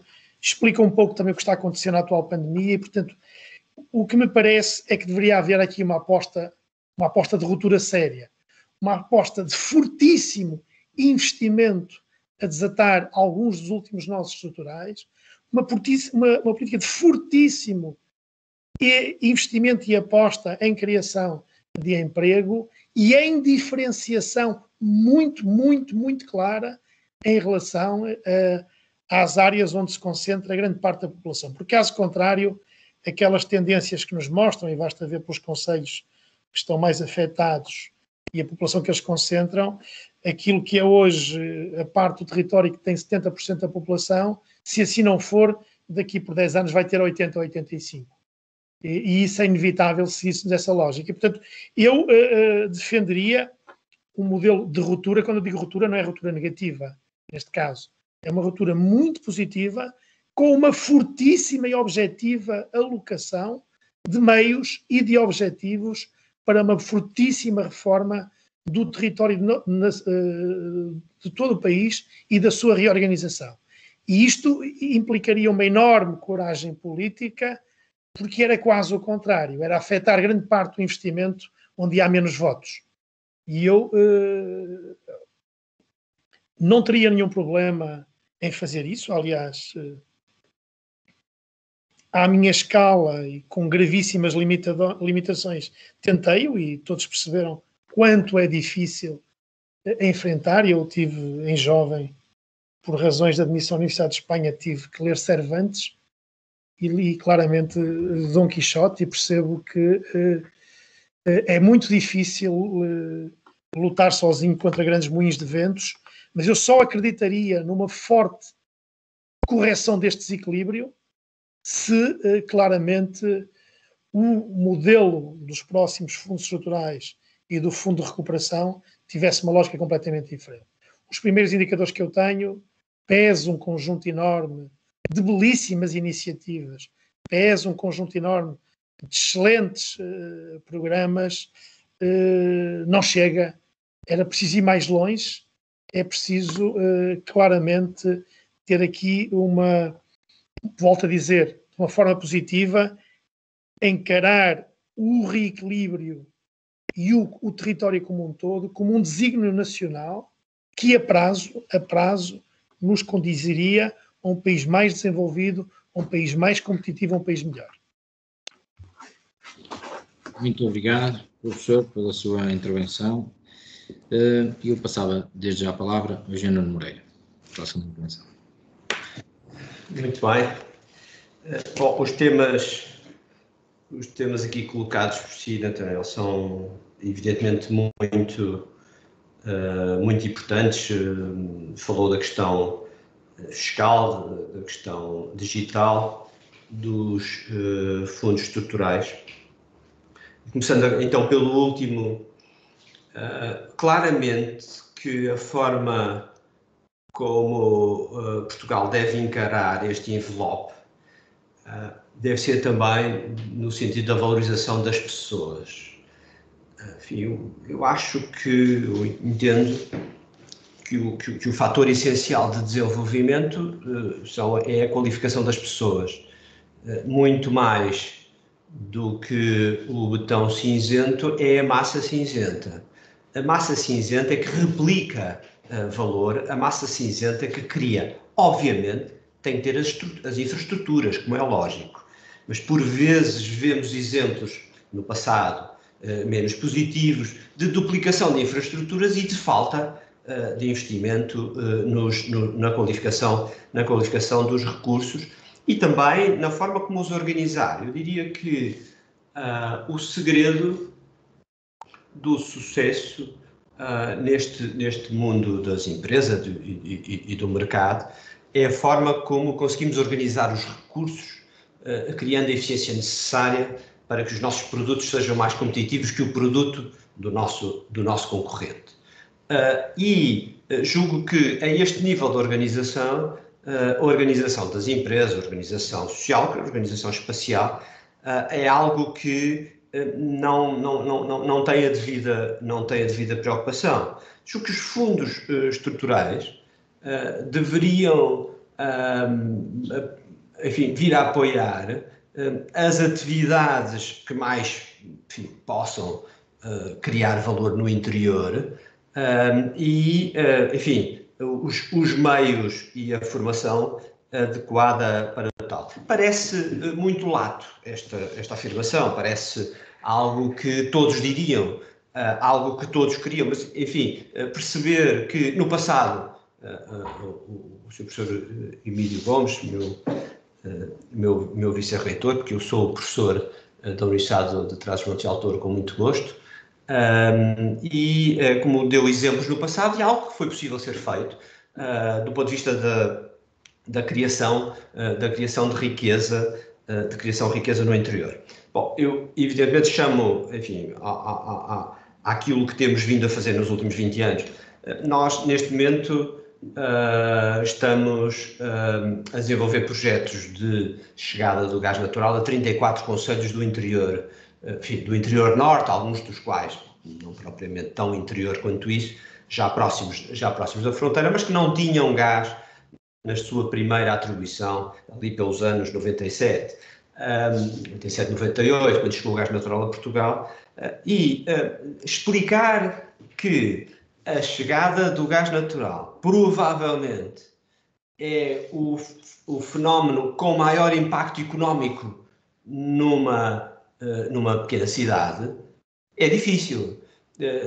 Com um impacto que perdure mais ao longo do tempo. Repare, vai substituir uma energia que hoje, enfim, que lá está, ao dobro do preço daquela que passa a estar disponível a seguir. É muito difícil. Nós fizemos o pedido, por exemplo, para gasificar estas regiões em 2007, janeiro de 2007. Uma parte foram-nos atribuídas em 2015 e outra parte foram-nos atribuídas agora em 2019. E, portanto, enfim, esta percepção de que Portugal não pode ser um país a duas velocidades, esta percepção de que as pessoas do interior, as atividades económicas do interior podem contribuir igualmente para o futuro do país, para o sucesso do país, como as do litoral, tem difícil aceitação, é difícil explicar. Mas com alguma perseverança consegue-se atingir. Eu queria chamar outra vez a atenção de que nós temos conseguido organizar com sucesso os recursos humanos. Temos um conjunto de centenas de trabalhadores que estão organizados em áreas de negócio, em projetos, e que devolvem para o país todo projetos nacionais. Somos líderes nacionais do gás natural para veículos, abastecemos quase 1 milhar de viaturas todos os dias, caminhões pesados que vão trazer mercadorias para o país, que levam os nossos produtos também para o estrangeiro, que se movimentam entre nós. Um dos nossos maiores clientes, por exemplo, é a McDonald's, onde, enfim, 100% a gás. E algumas desta área de atividade está a ser desenvolvida no interior e, portanto, aí também, já agora do ponto de vista da fiscalidade, alguma falta de, enfim, há uma dificuldade de percepção de que a instalação destes postos na fronteira, enquanto há 2 anos atrás nós assistíamos que os caminhões abasteciam em Portugal e iam para a Espanha, e alguns espanhóis abasteciam em Portugal também e iam para a Espanha, hoje, enfim, com algum fomento da tributação nestes combustíveis, está a acontecer o contrário. Relativamente ao digital, algo que gostaria também de assinalar e que já tinha feito na minha primeira parte, julgo que, distinguindo evidentemente cidades médias onde em Vila Real não há nenhum problema de rede digital, a rede digital é igualmente boa a qualquer outra zona do país, diria que hoje vamos assistir com certeza, enfim, pessoas que no mundo, tal como o Bill Gates, têm acertado em todas as suas previsões, também diz que irá existir um movimento para fora das cidades. O teletrabalho é algo que vai estar presente durante mais tempo, de uma forma mais concertada, e eu acho que no interior vamos ter a capacidade de nos organizar mais uma vez para tirar proveito deste teletrabalho. Enfim, eu obviamente estou muito feliz por não ter que por exemplo, ter deslocado a Lisboa para fazer este seminário. Obviamente a valorização do interior não era um bom exemplo, mas muitos dos que tenho intervido, estou bastante feliz de não ter que me deslocar propositadamente para uma reunião, propositadamente para um evento, e já percebemos que afinal, enfim, é possível trabalhar desta forma. Nós temos praticamente todos os colaboradores em teletrabalho, obviamente aqueles que podem estar, os front office, os back office, toda a organização administrativa, enfim, trabalhamos bem, eu reunimos todos muito bem desta forma. Pensamos que evidentemente pode e é um impulso que perdurará no tempo, e deste modo aí o interior tem a ganhar, porque nos torna igualmente competitivos. Em teletrabalho não há localização. Muito bem, muito obrigado. É sempre um gosto ouvir alguém tão positivo e tão otimista quanto o futuro. Também o sou, portanto, acho que nós, estando no interior, temos essa virtude de resistir àquilo que é o abandono desta região, e julgo que vamos ter um sucesso. Eu acho que a questão do interior é uma oportunidade para nós, que aqui estamos, e para todos aqueles que nos virão visitar e por cá ficarão, com as oportunidades que vão surgir agora com esta nova configuração do nosso país. Muito obrigado pelas suas palavras. E eu agora passaria a palavra à doutora Carla Val para também nos falar um bocadinho da sua experiência enquanto as funções que desempenha no Instituto de Emprego. Muito obrigada. Sim, obrigado.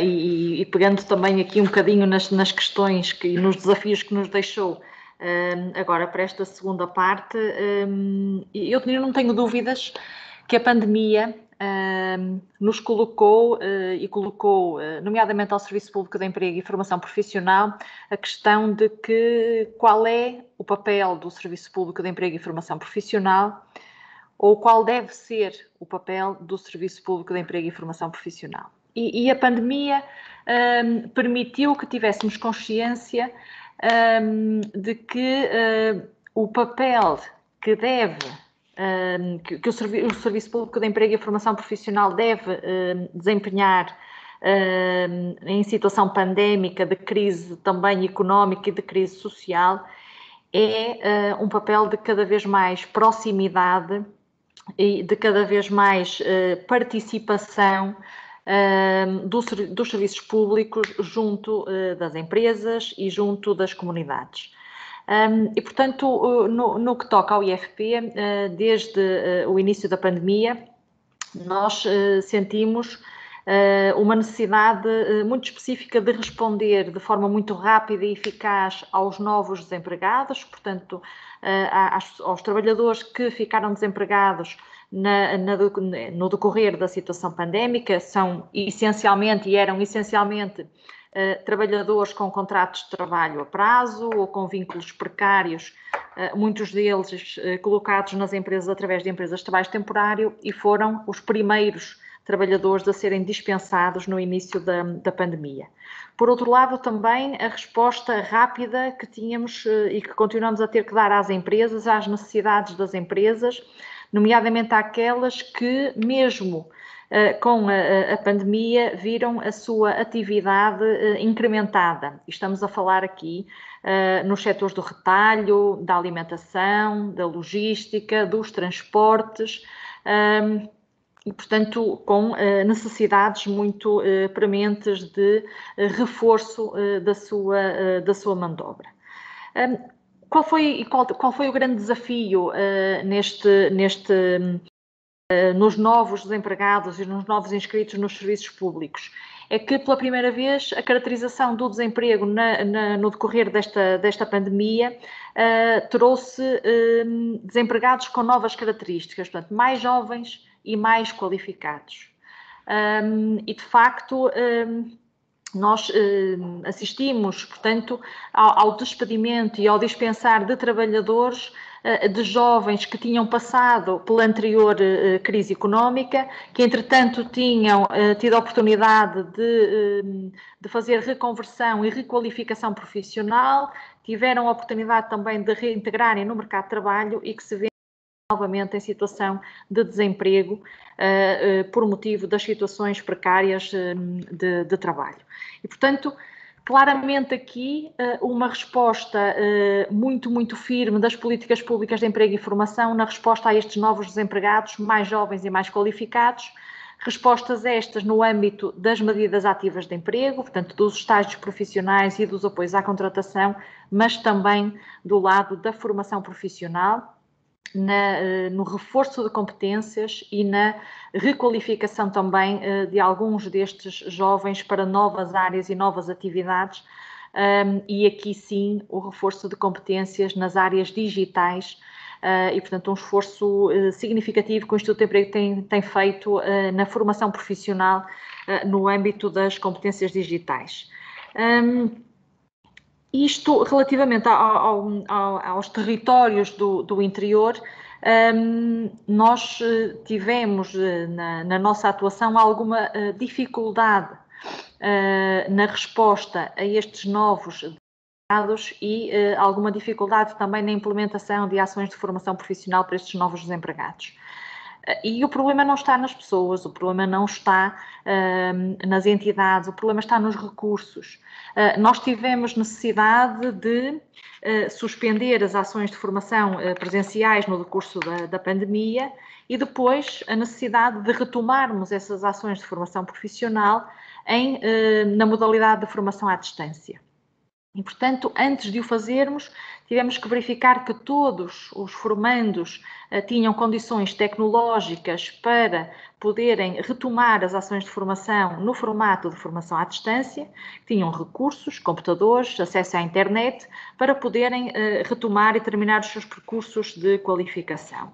E é certo que nos territórios do interior tivemos algumas dificuldades nesta retoma, exatamente porque as pessoas não tinham computadores, na grande maioria não tinham computadores para assistir e para fazer formação à distância e não tinham também internet, portanto não tinham acesso aos pacotes, muitas vezes até por dificuldades financeiras, outras por dificuldades mesmo de território, de rede, para poderem frequentar as ações de formação à distância. Portanto, tivemos de facto esta dificuldade, investimos na aquisição de computadores e fizemos também a cedência de alguns computadores para formandos com dificuldades em continuar e retomar a sua formação à distância.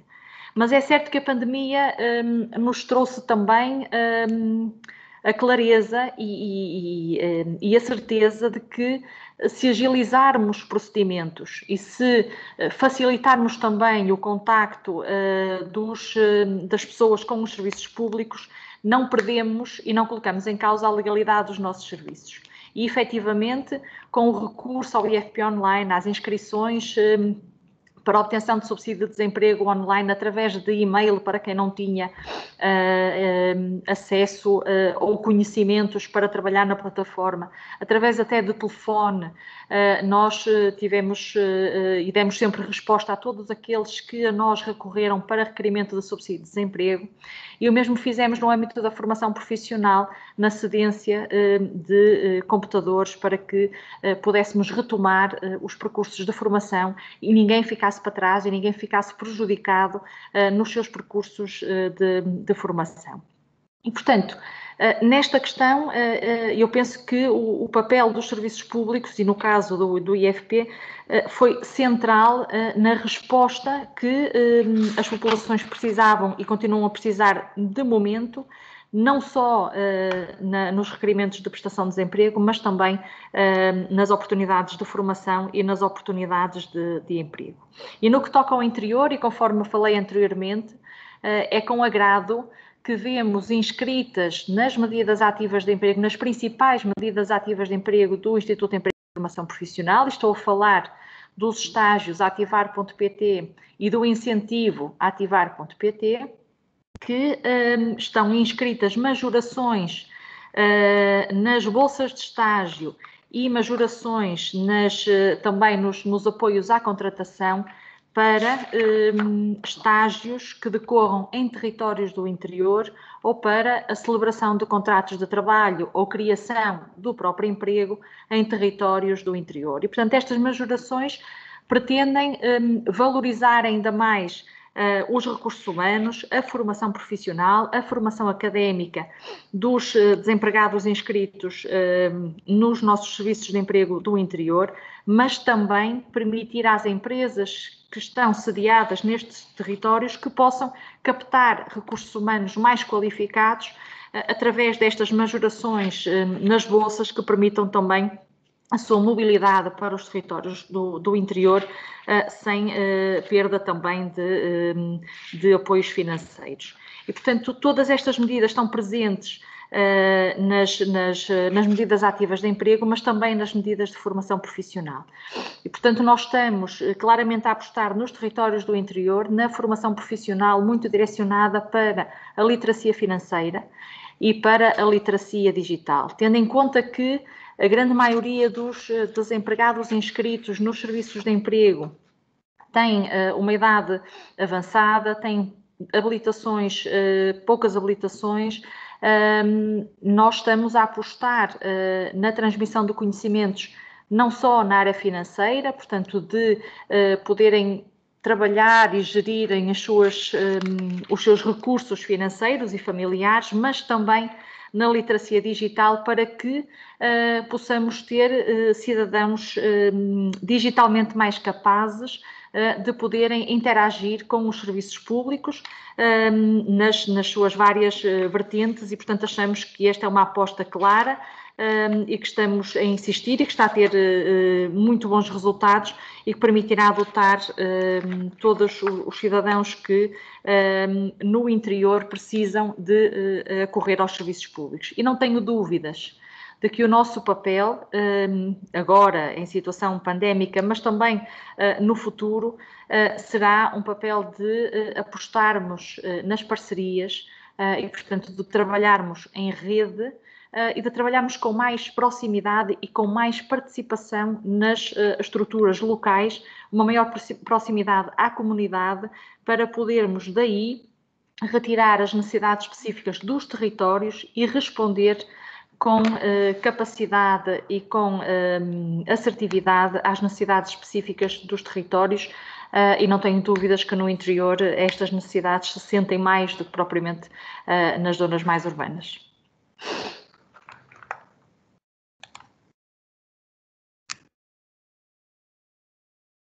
Muito obrigado pela sua intervenção. Antes de terminar, vamos seguir a mesma ordem.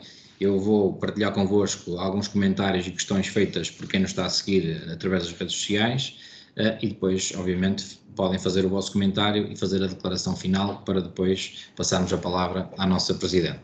Portanto, e seguidamente falar já da Betty Luís, que quer saber se o programa de incentivos à fixação dos trabalhadores do Estado no interior já está devidamente regulamentado e em vigor. Depois, o Paulo Ricardo Lopes, que faz a seguinte questão: relativamente aos fundos estruturais, não seria mais útil unir Trás-os-Montes à beira interior, ao invés de deixar que os fundos no Norte sejam em grande parte alocados ao distrito de Braga e Porto? E também fala das questões dos espaços de co-work projetados para atrair pessoas para o interior. O teletrabalho vai ser só em casa? Misturar espaço familiar e profissional não é saudável, é um alerta que deixa. E estratégias para fixar pessoas reformadas que terão maior qualidade de vida se forem ver para o interior. Qual é a estratégia? Portanto, há alguns comentários, alguns que a nossa Secretária de Estado poderia responder com mais facilidade, portanto, deixo à vossa consideração responder àquilo que vocês entenderem e fazermos de alguma forma o encerramento deste painel. E passava então a palavra ao professor Emílio.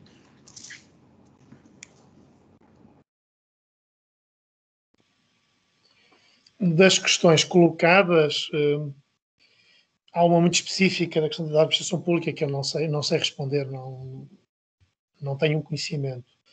A questão dos fundos estruturais, qualquer forma serve. Nós temos que perceber o seguinte: vamos separar o fundo de recuperação dos fundos estruturais. Os fundos estruturais existem porque há regiões de convergência. Senão não existiam. Eles existem para corrigir como um fator de convergência das regiões mais pobres em relação às outras. Esta é a marca d'água dos fundos estruturais. A outra marca d'água é a adicionalidade da aplicação destes fundos. Isto significa que os vários governos, eu diria que nos últimos 15 anos, sobretudo, têm feito, do meu ponto de vista, um erro. Uma parte importante dos fundos estruturais serve para pagar políticas públicas correntes. O efeito a prazo disto é zero. Naquilo que é o desígnio principal, que é a correção dos fatores de convergência. Ok? E, portanto, e esta deveria ser a marca d'água. A tendência é que os programas regionais deveriam ser o grande suporte. As políticas são nacionais, mas a alocação dos fundos deveria ter claramente uma matriz regional. Se nós fizermos as contas, do envelope global do PT 2020, cerca de 56% do valor global existe porque a região norte o justifica. Se a região norte de Portugal tivesse os mesmos indicadores da região de Lisboa e Vale do Tejo, o nosso envelope financeiro era menos de metade daquele que é. E, portanto, uma política, desde logo, uma política transparente de alocação dos fundos deveria fornecer estes indicadores. E esta é uma questão decisiva. E nesta matéria, os sucessivos governos estão todos a... Conheci pessoas em governo anteriores com origem no Norte, dos maiores centralistas que eu conheci na vida.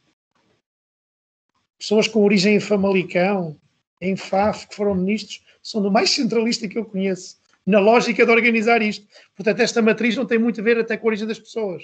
Tem a ver com a forma como se vê o desenvolvimento. Mas eu volto a repetir, os fundos estruturais têm uma marca d'água que deveria ser o ponto-chave e o ponto inicial de um desenho da sua aplicação. Depois, se a nuance é mais por região ou multirregiões, já é um detalhe mais tático. Mas o desígnio estratégico devia ser este. E foi essa a pergunta que me dirigiram e que eu respondo. Sr. Professor, se quiser fazer a declaração final, depois já não voltaremos assim. A dizer o gosto enorme que eu tenho de partilhar convosco e de ter aceito este desafio da UGT, realçar o enorme empenho pessoal que a nossa atual Secretária de Estado da Valorização do Interior tem tido. Disponibilidade total em todos os momentos, e eu queria aqui publicamente agradecer isso. Empenho, capacidade, mas conforme eu disse, isto vai um pouco para além das pessoas e das suas vontades. Isto implicaria um modelo de ruptura profundo na forma de ver e de organizar o território.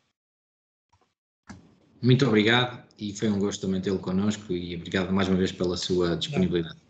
Engenheiro Moreira, a palavra é sua. Muito bem, a propósito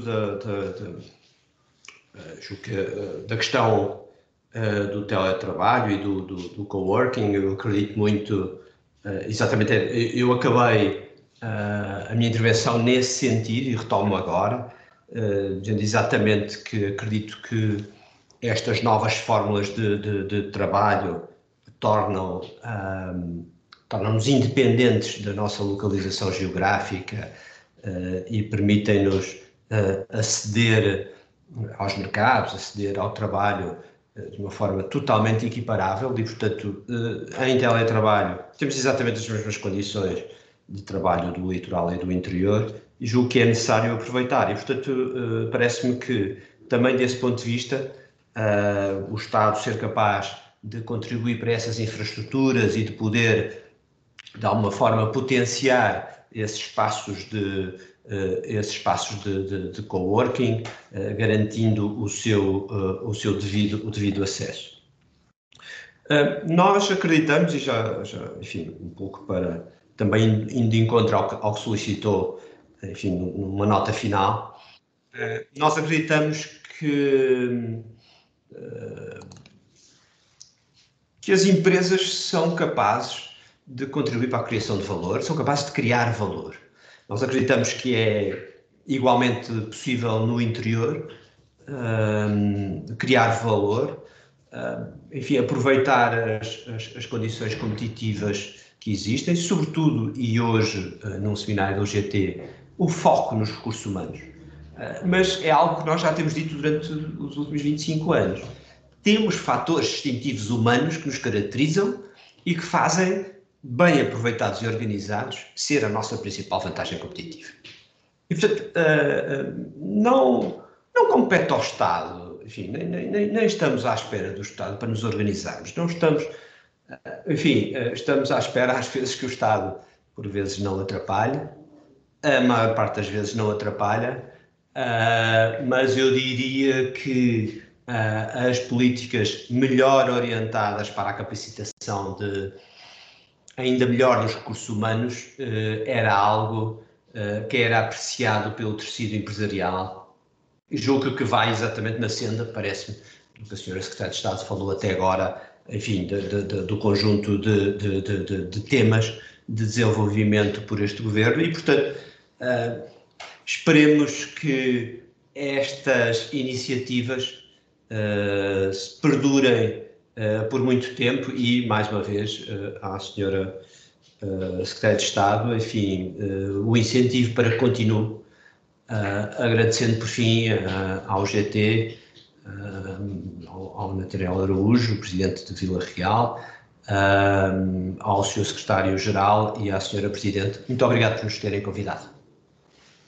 Muito obrigado, Engenheiro Nuno. Registro com especial satisfação as palavras dirigidas aos recursos humanos da empresa, porque certamente o sucesso de todas as empresas do nosso país depende muito da capacidade humana que elas tenham. Espero que o grupo do Eurogás continue a dar gás à nossa região durante pelo menos mais 25 anos, não no sentido da palavra, mas sim na criação de valor que falou, que esperemos que muitas mais empresas o façam para que a nossa região seja muito melhor. Muito obrigado pela sua participação e disponibilidade.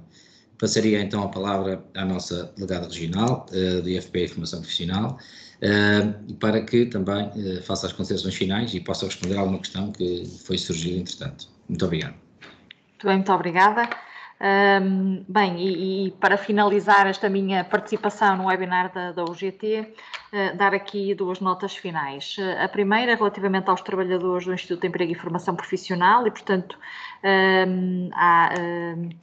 à preocupação do Instituto na colocação dos trabalhadores e na preservação da sua saúde e da sua segurança em teletrabalho, e, portanto, uma aposta muito clara do nosso Conselho Diretivo na colocação dos trabalhadores e na proteção dos trabalhadores em teletrabalho e também na criação de condições físicas nos locais de trabalho para garantir a segurança de todos, quer os que de forma presencial asseguram o atendimento nos nossos centros, quer os utentes que aí se deslocam e que o podem fazer com total segurança.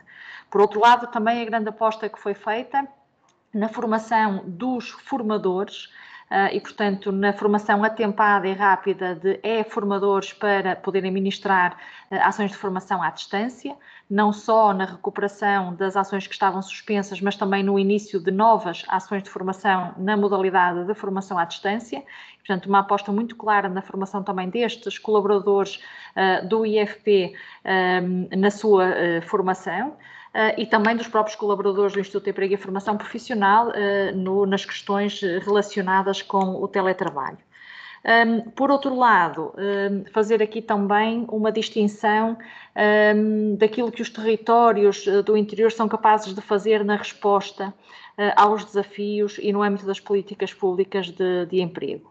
Portanto, é notório e foi muito importante também a minha participação aqui no webinar, portanto, e na preparação desta minha participação, poder verificar a grande diferença na participação das pessoas do interior nos programas, nomeadamente nos programas de reforço e de apoio de emergência em situações, portanto, aos equipamentos sociais, nomeadamente lares e centros de dia e também aos hospitais e aos centros de saúde e, portanto, na disponibilidade e disponibilização de desempregados, de estudantes do ensino superior e, portanto, de voluntários para poderem participar nesta nossa medida de reforço de emergência a estes equipamentos, para poderem estar na linha da frente e apoiarem estas estruturas, portanto, no reforço das suas equipas técnicas e na criação também de equipas em sistema de espelho para responder aos surtos que foram surgindo e que têm surgido nos lares, nos centros de dia e também no reforço das equipas dos hospitais e dos centros de saúde. Portanto, é notória no âmbito da nossa execução destas medidas, uma diferenciação muito positiva na disponibilidade das pessoas para participarem e integrarem estes projetos, o que mostra que, de facto, nos territórios do interior há muita solidariedade e muita vontade em participar e em ajudar o próximo. Isto é notório na execução destas medidas no âmbito do Instituto de Emprego e Formação Profissional. E, portanto, para finalizar, a certeza de que estamos atentos às necessidades dos territórios do interior, a certeza de que estamos também atentos aos desafios e às características próprias destes territórios, e que continuamos, apesar das políticas públicas de emprego e de formação serem políticas nacionais, tentamos, ao nível regional, adequar as nossas respostas e também as nossas intervenções às necessidades específicas de cada território. Não só no que diz respeito aos desempregados, mas também às empresas e, portanto, a nossa resposta do lado também da qualificação de ativos é também uma resposta cada vez mais flexível e que pode ir de encontro às necessidades específicas de cada setor de atividade, de cada empresa, em cada território. E, portanto, é este o compromisso que aqui deixo neste webinar e, mais uma vez, muito obrigada por me terem convidado. Muito obrigado pela sua participação. Como parceiro estratégico, como disse no início da minha intervenção, é o parceiro estratégico para o GT. Desde logo estamos disponíveis para continuar a trabalhar em conjunto e deixe-me dizer-lhe que estamos a acompanhar a par e passo todo o trabalho que tem feito em prol da nossa comunidade, nomeadamente naquilo que falou sobre as IPSS e o reforço de trabalhadores que tem feito através dos vossos programas. A senhora diretora do Centro de Emprego e Formação Profissional de Vila Real tem-nos posto ao corrente daquilo que tem sido feito, é de salutar e, obviamente, de agradecer também esse esforço extraordinariamente excepcional que é necessário para que a nossa região também seja protegida face aos últimos acontecimentos que nos assolam a todos. Naturalmente que antes de passar a palavra para a nossa Presidente, para encerrar esta conferência, gostaria de agradecer a todos os trabalhadores da UGT que fizeram com que esta conferência corresse da melhor forma possível e proporcionado os meios técnicos para que consigamos estar todos em rede e daqui, mais uma vez, a questão digital é muito importante para todos estarmos próximos e, de alguma forma, podemos fazer um pouco a diferença. E terminando, também dar uma palavra a todos os sindicatos filiados e a todos os trabalhadores e trabalhadoras do nosso distrito para que não se resignem, procurem o GT sempre que entenderem, porque estamos cá para os ajudar, para os auxiliar nesta caminhada que será exigente, que será de alguma forma compensadora se todos fizermos a nossa parte. Sra. Presidente, cumprindo o horário escrupulosamente, dou-lhe a palavra para encerrar esta sessão, agradecendo também a sua presença e disponibilidade para assistir a toda a conferência, a este webinar sobre a valorização do interior, que estará a sua primeira edição hoje, que também teve o apadrinhamento, digamos assim, da Secretária de Estado da Valorização do Interior e do nosso Secretário-Geral e, naturalmente, ficamos muito contentes por ser a Sra. Presidente a encerrar este webinar e assim que termina a palavra, dou por encerrados os trabalhos, não voltando a usar a mesma. Muito obrigado e até uma próxima. Muito obrigada, muito boa tarde a todas e a todos. Começo por cumprimentar a Sra. Secretária de Estado da Valorização do Interior, a Dra. Isabel Ferreira, e saudar de modo muito especial a coragem que tem em estar no seu interior a exercer as funções, o seu interior que é o nosso. Na verdade, a coragem existiu e acho que é uma mais-valia para esta região. Cumprimentar também o nosso secretário-geral da UGT, que está ausente, mas esteve presente, mas o mesmo cumprimento para ele, e cumprimentar de modo também muito especial o presidente da UGT de Vila Real, Nathaniel Araújo, por dar início a este conjunto de webinars que são, na verdade, muito úteis para todos nós podermos refletirmos e partilharmos. Agradecer e cumprimentar também os nossos oradores, o Sr. Professor Emílio Gomes, o Vice-Reitor da UTAD, o Sr. Engenheiro Nuno Afonso Moreira, do Grupo Dourogás, e a Doutora Carla Duval, Diretora Regional do Norte do IFP, que tem, como já disse o Nathaniel Araújo, uma parceria muito forte com a UGT de há muitos anos a esta parte e é uma parceria de sucesso.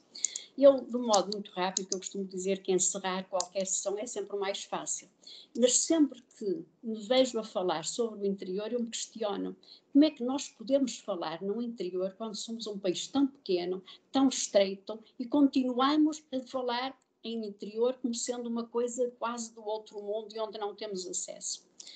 E nós temos, na verdade, que começar a deixar de fazer apenas o diagnóstico. Há muitos anos que andamos a fazer o diagnóstico, o que é que falta fazer, o que é que tem que ser feito, como é que nós podemos, como dizia o Sr. Professor Emílio Gomes, olhar para o país como um todo, e o diagnóstico normalmente não sai do diagnóstico e faltam as iniciativas, as soluções, e no fundo falta, na verdade, aquilo que é fundamental, que é coragem política para se olhar para o nosso país no seu todo e não olhar o país como zonas distantes umas das outras. É um país com diferenças, que são, sem dúvida nenhuma, uma das nossas grandes riquezas. E não aproveitarmos as potencialidades de cada uma destas regiões é, sem dúvida nenhuma, não aproveitar as potencialidades que o nosso país tem.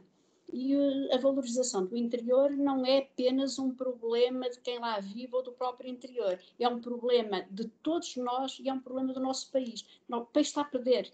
Está a perder por não ter tido ainda a coragem, e não ter havido a coragem política para se tomarem decisões que vão no sentido de que o interior seja, na verdade, ou possa ser igual a todo o resto do país, não mantendo a sua identidade e as suas características como todo o resto do país tem. Portanto, nós precisamos, sem dúvida nenhuma, de grandes políticas. Alguma coisa já foi conseguida. Não podemos ser pessimistas a ponto de dizer que nada se fez ao longo destes 46 anos de democracia. Muitos avanços foram feitos. O avanço que não deram muitas das nossas cidades, considerado interior, quando as instituições de ensino superior se assediaram. Mas demos tanto retrocesso nos últimos tempos, quando se encerraram escolas básicas, escolas secundárias, em zonas onde ainda havia crianças para que elas pudessem existir, e pegamos nessas crianças todas, mandámos-las para a sede do Conselho, mandámos-las para a cidade mais próxima, e hoje, nesta situação de pandemia, constitui um perigo forte e iminente, porque temos milhares de crianças, jovens e adolescentes, todas elas sediadas no mesmo edifício. Portanto, se avançamos por um lado, muitas vezes retrocedemos no outro. E, obviamente, valorizar o interior é como valorizar qualquer outra parte do país. O que é necessário? Nós temos que investir. Investir para que as pessoas e as empresas possam ir para essas zonas. Para que haja, sem dúvida nenhuma, a captação de jovens e menos jovens que não tenham qualquer problema em residir em qualquer parte do país e, portanto, nesse interior de que nós falamos, mas para isso implica investir forte no acesso à saúde, implica investir forte no acesso à educação, implica no acesso à cultura, que também é muito esquecida muitas vezes nessas regiões, implica, no fundo, investir nos serviços e bens essenciais e básicos a que qualquer cidadão e cidadã tem direito e que, na verdade, precisa. Mas também implica investir no apoio empresarial. As empresas criam emprego, criam riqueza. E quando se investe nas empresas, e quando se investe, e se o Estado investe, tem que monitorizar, sem dúvida nenhuma, certeza absoluta, que está a investir para a criação de riqueza, para a criação de emprego e para a criação de melhor vida dessas pessoas que vivem nessas regiões. Portanto, nós temos agora, cada vez mais, que nos deixar de diagnóstico e tentarmos ir para a frente. É isso que o GT tem feito. O GT tem tido um papel em todos as sedes em que se encontra, especialmente na concertação social. Não há uma única vez que não se fale nestas questões, e outras vezes somos nós mesmos a provocar este debate, que se diga do quão fundamental é fazer um investimento no país, que pode ser distinto de umas zonas para outras, mas que não pode ser sempre mais para os mesmos e sempre menos para os mesmos. Portanto, é fundamental nós não nos esmorecermos, continuarmos a trabalhar para que o nosso país seja, na verdade, um país de sucesso, e só o será se todas as regiões do país, e neste caso o interior, for, na verdade, uma zona de sucesso também. Portanto, nós precisamos de continuar a trabalhar, a OGT está sempre disponível para isso, e estas reflexões e estas partilhas que são feitas nestes webinars dão-nos ainda mais força, mais coragem para nos dizer que estamos no caminho certo enquanto GT, portanto não sossegaremos, não descansaremos enquanto nós não virmos políticas corretas para esse interior de que Portugal tanto precisa, porque na verdade se o interior precisa de nós, Portugal precisa muito desse interior, com todas as potencialidades que tem e com todas as características únicas de riqueza e de progresso. E, portanto, Nathaniel, muitos parabéns por este webinar e muito obrigada aos senhores oradores, muito obrigada à senhora Secretária de Estado e a todas e todos quanto assistiram a este webinar. Foi, sem dúvida, um webinar que nos enriquece mais e que nos dá, acima de tudo, mais responsabilidades. Temos que sair daqui com mais força para continuarmos a nossa ação. Bem-ajam. Muito boa tarde a todas e a todos. Muito obrigado, Sra. Presidente. Bem-aja. Muito obrigado. Até uma próxima.